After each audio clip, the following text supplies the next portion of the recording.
தப்பா நினைக்கிறீங்க. உங்களுக்கு விருப்பம் இல்லைன்னா நீங்க ஒதுங்கிக்கலாமே. தீந்து போயிட போகுது. வாங்க போலாம். நண்பர்களே, நான் சொல்றத கொஞ்சம் கேளுங்க. நில்லுங்க. கொக்கு வந்துடுச்சு.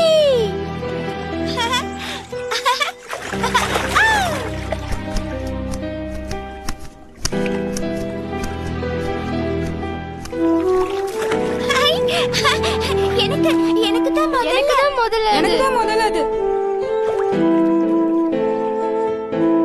வணக்கம் நண்பர்களே, இந்தாங்க சாப்பிடுங்க.